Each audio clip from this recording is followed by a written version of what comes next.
What's up, guys? Lance the Obscure Movie Guy coming to you once again with another fun-filled, fact-filled video that you probably won't care about, but we're going to do it anyways, trying to change the world one post at a time.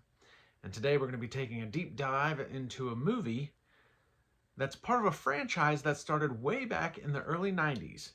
Today we'll be taking a deep dive looking at Jacker 3 Road to Hell, a sequel that's been 30 years in the making.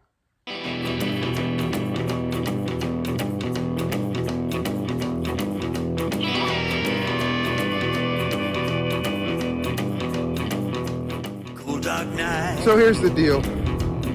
I'm scared of the bogeyman, but I'm scared to death of the Jacker. Long way to go. Silhouette in the distance. Through the pouring rain stands a tall, dark man with a shadowed face. Don't stop for the stranger.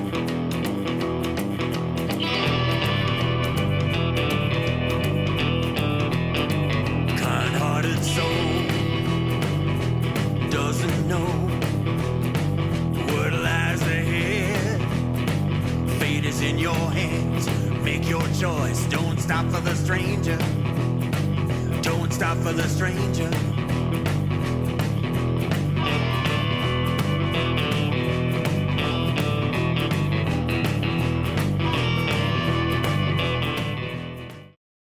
Now, if you guys have been following me, which you should, you may remember the name Phil Herman popping up a couple times. I've reviewed a number of his anthologies. I Slay on Christmas, Phil Herman Presents Unearthed, and today we'll be going over his latest endeavor, Jacker 3 Road to Hell, part of a trilogy and a franchise that he started way back in 1993 with the original Jacker film and followed it up a few years later in 96 with Jacker 2. Since been silent on the Jacker front for the latter part of 30 years, he has come out with Jacker 3 Road to Hell, a continuation of said franchise. Not 100% sure that it's exactly the final chapter, but he is trying to wrap up the storyline, it seems, with this film. Now, Jacker 3 is written by Phil Herman, directed by Derek Brash from Chibi's Productions, and stars a slew of independent film stars that I am friends with and am quite familiar with. We have Phil Herman, Debbie D, Chris Collar, John Podish, Joe DiBartolo, and even a cameo by Butch Patrick from the Munsters. So, I also don't want to forget to mention Rudy Ledbetter is tied to this independent film as well. So no independent film is complete without Rudy Ledbetter. Now, for those wondering about the storyline, well, I'll say this. It is a continuation of the 90s productions of Jacker, which Phil Herman did in 93 and 96. And they do a really good job in this film of referencing back to the original storyline. Basically, Jacker is a guy that comes off as a hijacker, and once he's picked up, kills people. And like I said, they do a really good job not only referencing the original storylines from the first two movies and bringing back Debbie D as a returning character, but they also actually add in some of the original footage from the 93 and 96 films. So you do, even if you don't see the first two, you're not lost watching this one. And I thought that was really clever how they did that, because I think they also understand that the first two might be kind of hard to find since it was done in the 90s and DVDs weren't really a thing yet. Obviously, digital media wasn't a thing. So if you can't find the first two to watch, that's okay. You'll get caught up to speed with the storyline in Jacker 3, and they did a really good job, you know, incorporating the original storyline and some original footage, so you're not completely lost going into this one. And as I said, part of that storyline focuses around Debbie D's character, who is a survivor of the original Jacker killings from the 90s. There's a lot of speculation as to how she survived, why she survived. She's one of the only survivors, if not the only survivor. And she's coming out with a book, and she's on podcasts going over, you know, this horrific tale of her survival and how she got away and trying to profit off of it. She's probably got the most comprehensive and interesting story arc throughout the course of this film. And there's a couple of tie-ins with the podcaster played by Chris Collar. which I want to say was really nice to see Chris in this role. I've seen Chris in a couple other things. He's usually very horror oriented. Always plays the bad guy, always plays a demon. Recently just saw him in Refinery Films and Grinners and Blackwater, which he was a vampire in that one. So it was nice to see Chris be able to be a little bit more human, not only as the character, but with his emotions. So this was a really good role for him. Couple of scenes probably could have been maybe acted out a little bit better, but I think overall, given what I'm used to seeing him in, and seeing Chris in this role, it was really refreshing, and he did a really good take on being human for a change. But Debbie D's character, again, you know, she's trying to profit off of this tale of woe, being this lone survivor from the original Jacker killings from the 90s, and trying to profiteer off of that. So interesting storyline, and again, probably the most comprehensive story arc, and we'll dive into that a little bit more a little bit later. But both of those two, they have her and Chris, her storyline, they both coincide with each other because he is a podcaster that is interviewing her, and that turns into a little bit of a relationship, a little bit of a complex relationship, and we'll find out why a little bit later in the film. Now, basically what happens is while she's trying to profiteer off of that, killings in the area start cropping up again that are associated with the Jacker 30 years later, and she's afraid that she's going to finally become an actual victim of the Jacker. So she's got this kind of, it's a very weird, it's almost like Stockholm Syndrome when you start diving into her character a little bit, because they, like I said, they reference the original storyline a lot. So you learn a little bit about Jacker and like who he was. You know, apparently he used to live down the hall from her in the apartment building. They had a little bit of a relationship with one another before he went on these killing sprees in the 90s. You know, and then she gets away, and, you know, the details are kind of vague on how she got away and why she got away. Some of that comes to light. But her character is very complex because you're kind of like, you don't really know what's going on with her, because she plays victim a little bit, but she also seems to have a little bit of this Stockholm Syndrome where she's sympathetic to her capturer, you know, the Jacker himself, you know, and is there something there that, you know, she's looking to rekindle as far as a relationship goes, or is she really just trying to not become the next victim on the Jacker's list? So good story arc, a bit of a complicated character, and a lot of that ties in with Christopher Coller's character, you know, him kind of being the new person in the relationship with her, and how convoluted and complex that gets because of the Jacker and her feelings for him and against him. Now, as good of a job as they did with the storyline and making it feel relevant today by utilizing some of the references and past footage, there is a few things that I have a problem with as far as the story goes. It's never really clear on a few things. It's never really clear as to what Jacker is, because there's elements of him just being a psycho. There's elements of him just killing for the sake of killing.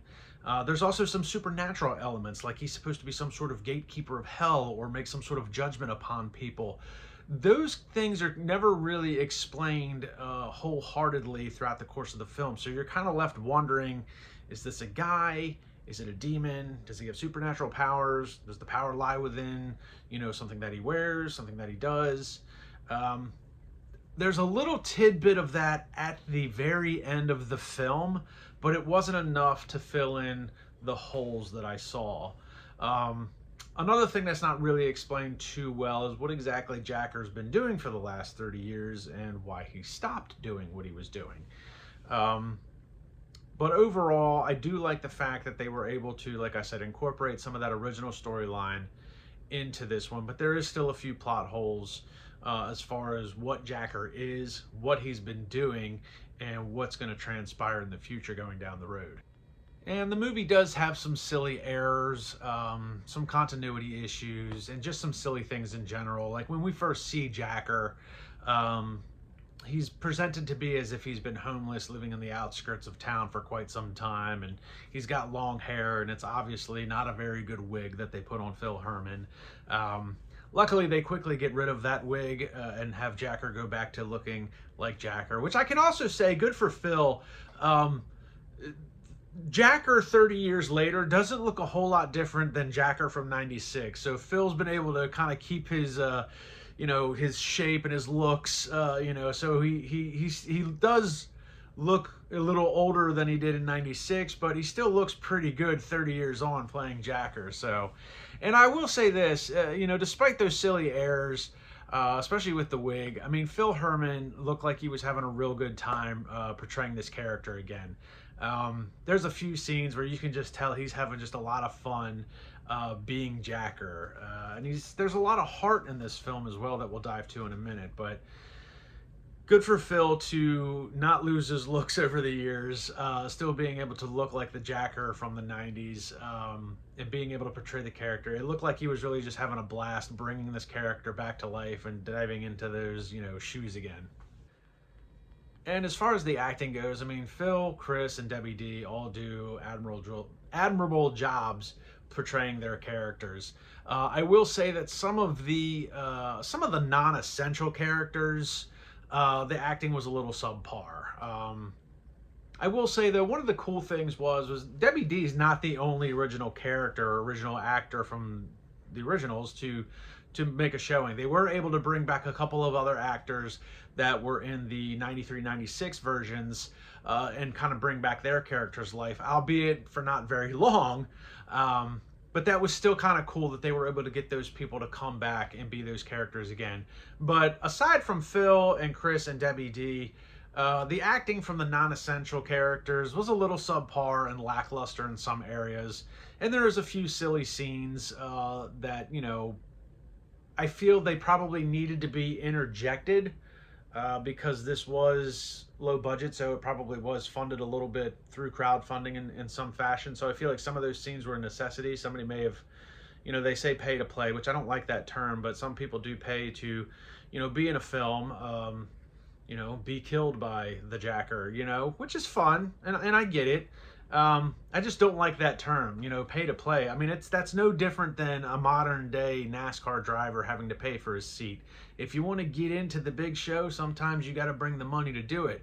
Once you prove yourself, then people will want you, and then you can start. So sometimes it's all about taking the job for the experience, not for the monetary value. And if you have to pay to play to do that, I'm okay with that. Getting a little sidetracked with there, I just don't like that term. I don't like people using that term because a lot of people, I think, kind of look at it as like a shortcut, and some people also kind of look at it as maybe movie producers and movie makers kind of using it to like exploit people, but that's not necessarily the case. So I don't agree with that pay to play. But like I said, modern day, like NASCAR is a good one. Like NASCAR drivers, if they want to start at the bottom and start in the truck series, sometimes you got to bring some sponsorship money or bring your own money. And okay, yeah, you can basically pay to race this race, and once you prove yourself a little bit, hey, you know what, maybe we should sign this guy. He's got something going. And that's the same thing with acting. So nonetheless, I got sidetracked there for a little bit. Some of the scenes are a little silly, but some of them seem to be a necessity in a little bit of that regard. So necessary evil, we'll say. And those scenes, even though some of them were silly, it did add to the character of the Jacker in and of itself, because there's a lot of killing in this film. I will say the pacing is pretty good in this film, despite its relatively long runtime. I won't say that it's like a long movie. It's just a lot of independent films usually try to stay around the 90-minute mark. This one does exceed that 90-minute mark. I think it's almost an hour and 50 minutes or something like that.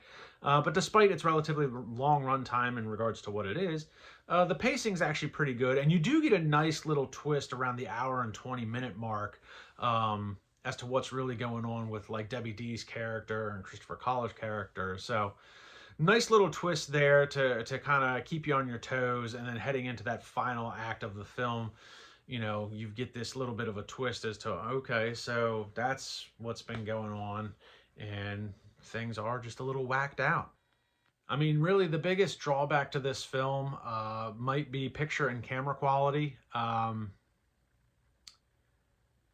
that, I don't know enough about the equipment they use. I'm not going to act like I'm an expert. I think it's easy. I think it's easy when you see the trailer. You can look and see that the camera quality is maybe not up to today's standards, but that may have also been done with intent, trying to kind of capture that 90s magic, since that's when the original films were made.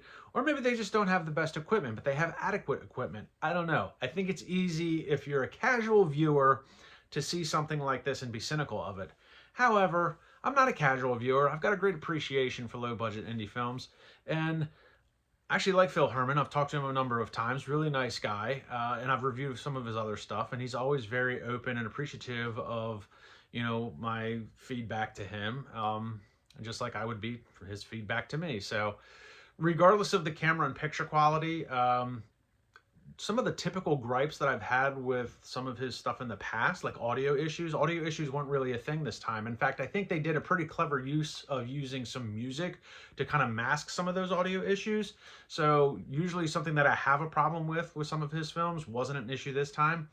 But the biggest thing I can take away from this film is, especially for the people that were involved in making it, and if anybody is a fan of Phil Herman's, I know he's got a little bit of a cult following, people that follow his work, buy his DVDs and stuff like that. I think we can all look at this as there's a lot of heart in this film. The people that came together to make it happen, the little bit of, the shoestring budget that they used to make it happen. And I think it says a lot about Phil's character as a human being, not in the movie, Phil's actual character as a human being, that people are willing to work with him on something like this, for little to no money, just to bring it to life, to bring back some of those old actors and actresses from the original, who, may have been doing it as a favor. And there's also a lot of love in the fact, the way that it was made and the dedication that it was made to. When Phil was doing this production, the independent film community lost Michael Mahal, which was kind of a big name in independent films. But not only that, but Phil also lost a friend of his, Madeline, dealing at the same time. So there's a little bit of a dedication to those two people in the film. And you can just kind of, when you're watching it and you see some of these actors and you see some of the references, if you really pay close enough attention, you can see and feel the love that was put into making this film and the people that went into doing it. So I haven't seen all of Phil Herman's work. I haven't seen Jacker 1 or Jacker 2. Let's be upfront about that. But again, I didn't need to in order to understand what was going on. They did a really good job of explaining the history of the Jacker throughout the course of the film. And of the stuff that I have seen of Phil, I always commend Phil on his acting. I've always liked his acting. I think he cuts himself short in that department. I think if he really wanted to, he could really go out and be something pretty spectacular. But Phil's happy doing what he's doing.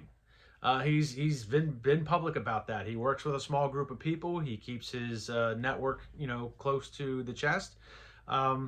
And he does a lot of cool things. But of the things that I've seen Phil do, this is the most complete, this is the most comprehensive, and the most, my English is terrible, the most well-produced. My English is terrible, I know it is. But this is the best production that he's done, the most cohesive, the most comprehensive production I've seen of his. So, Phil, I'm glad you sent me this screener. I really did enjoy this film for what it's worth. It does have a few comedic bits in there.